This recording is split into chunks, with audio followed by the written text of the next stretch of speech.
Hey guys, Yankee here, and today I'm going to be giving my thoughts on One Piece Volume 18.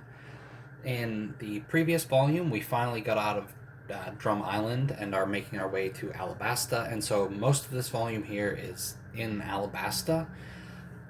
And I think out of all the volumes we've read so far, like this is the one that probably has like the most movement. We're going to like many different places, and I think this is the first time in the series where an island we get to actually feels like an island instead of just like a town.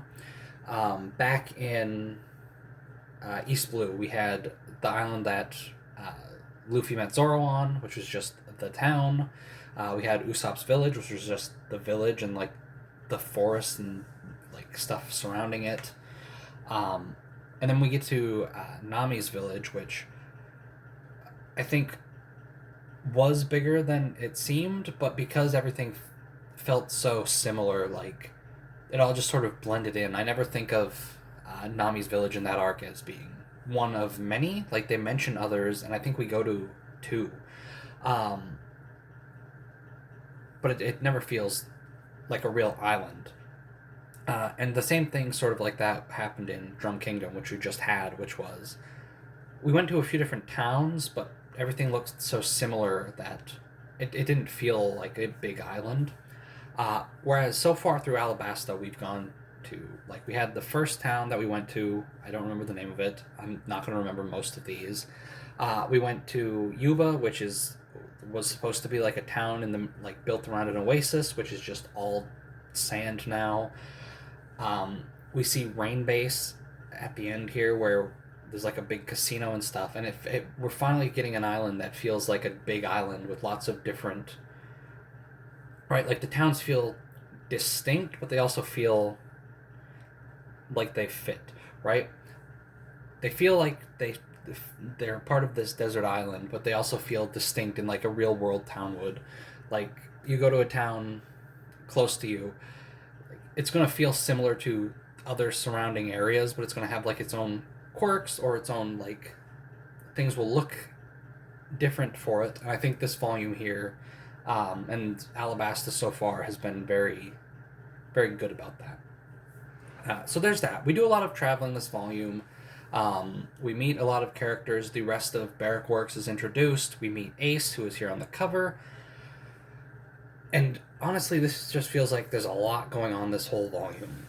So let's go to the start here. We've left Drum Island, Drum Kingdom, and we are heading to Alabasta, where we have a run-in with Mister Two.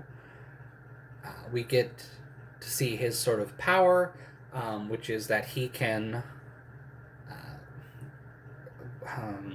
He's like a shapeshifter. He can like copy somebody's appearance, right?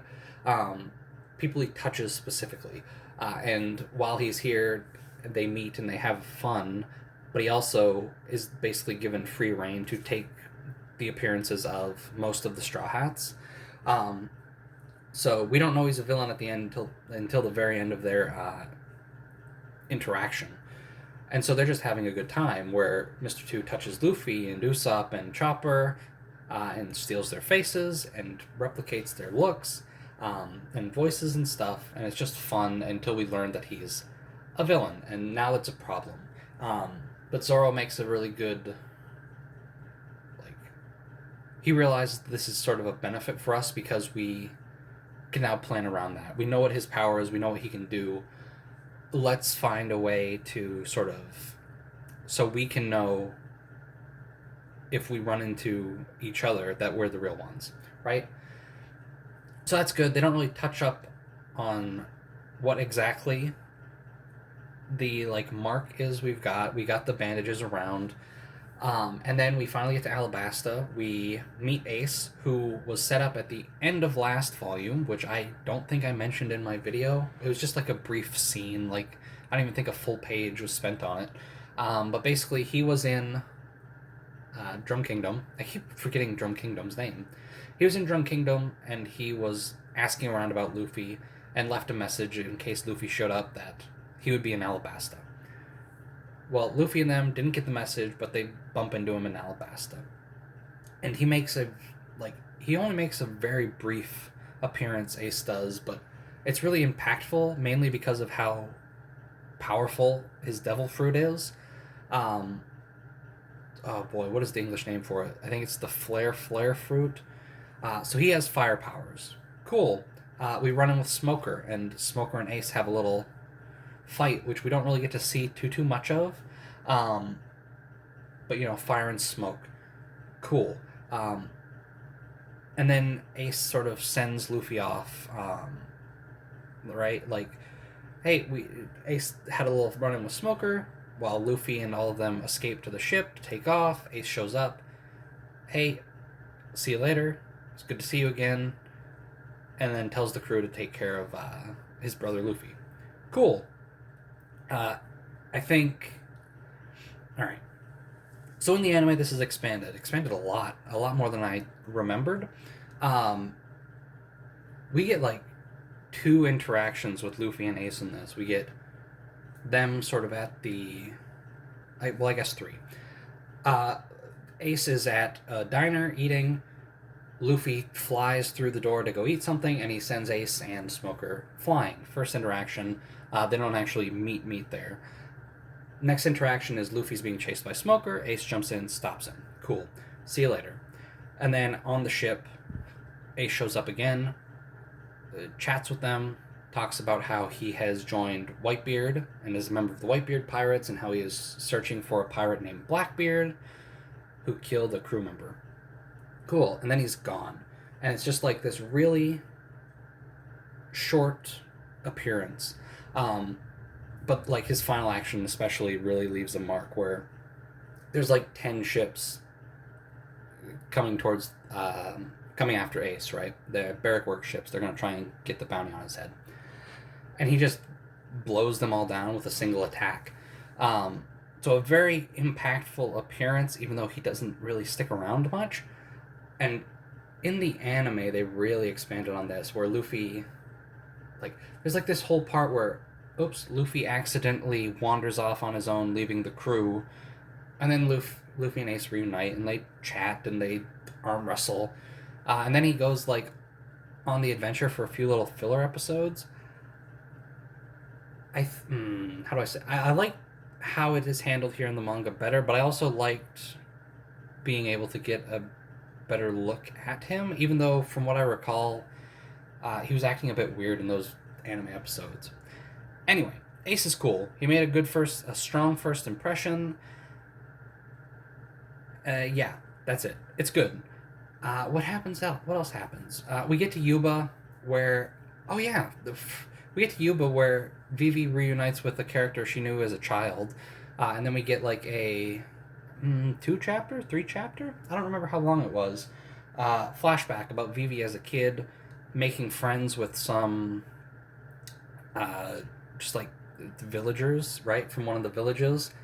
And specifically her relationship with a boy named Koza, who is now leading the rebellion in Alabasta. And so basically she really wants to meet up with him and try and stop this. And at the end of the volume, we get Luffy sitting down and basically saying, look, the war is about to happen. We can't just keep running around. Let's go to Crocodile and finish this now. Because as long as he's still around, bad things are going to happen. We get rid of him. We stop this. And it's a really good scene where basically Vivi is trying her best to basically stop anything before anyone gets hurt. Any of her citizens of her country get hurt. And Luffy basically sits her down and says, you don't want anybody to die, but you're willing to throw your life away. We're here to let us die with you if we have to. It's a good scene. I really like it. I think, again, I keep talking about the anime. I've been doing this more in these videos, but I don't know. Everybody's seen or watched the anime or read the manga. Nobody is new to this series listening to these videos. I think it's good. I think the little fight Vivi and Luffy have is a bit better done because in the anime, because it's expanded a bit. Like, especially Luffy actually smacking Vivi, like punching her. It's just like a panel here, and then Vivi's just smacking Luffy over and over again. And I think it's more impactful for me in the anime, but still very good. Also, in this volume, we meet the rest of Barrack Works, right? We meet Mr. 1. We met Mr. 2 at the beginning. Mr. 3 shows up again. What is it? Mr. 4, and I think that was it, as well as their female companions, right? And yeah, they're neat. I think Mr. 4 and Miss Merry Christmas are the least interesting. Like, I don't know. I don't like their designs. I don't like them. Mr. 1's cool. Miss Doublefinger is. I don't want to say because I don't want to get too far ahead, but like, this introduction is interesting for her, and she's Mr. 1's sort of partner, so you know she's strong. SBS stuff. We'll talk about that real quick. One, Mr. 2 doesn't have a female partner. And that's because he is both. He is both the male and female sort of alternative. Mr. 2, male codename. Bon Clay is the female codename. He's got both names. I didn't know that until now. That's interesting. Also, Miss Doublefinger always seemed weird to me. I don't know why she had that name when everybody else has some sort of like name after days. That's explained in the SBS too. It's supposed to be something about New Year's. I don't get it. It's probably a Japanese thing. I understand why that counts now. And that's it for the SBS stuff.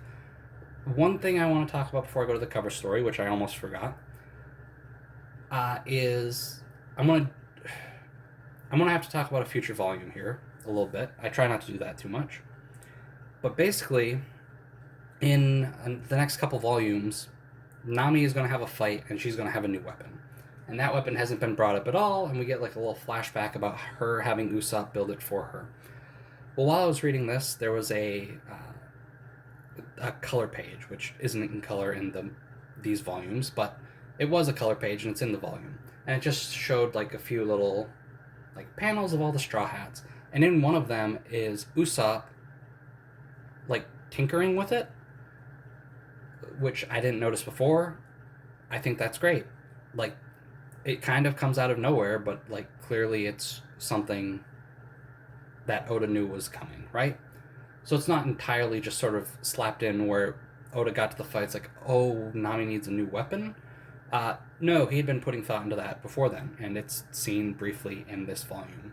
So that was neat. That was something I hadn't noticed before. And finally, the cover story. Not much has happened. Last volume, Django and Full Body danced and became friends. Pirates showed up. Django got out of there because he was wanted. In this volume, basically, Full Body was fighting pirates. He was getting hurt. Django shows up to help him because they're friends now. Django gets arrested, is about to be killed, and then Full Body shows up and basically protests and says, well, hold on, wait. That's the cover story so far. This is a lot longer. This cover story is a lot longer than I thought it was. Like, I don't know how much... Like, it's got to be close to done, right? Anyway, that's fine. A good volume. I think Alabasta so far, like, the country is great. I think the arc's good too, but, like, as a country, it feels much more, you know, country-like. More like a place than just a town.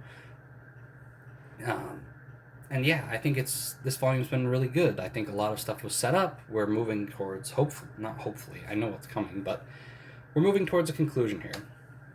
Or not a conclusion, but like a climax. We're heading towards like the final fight, finally.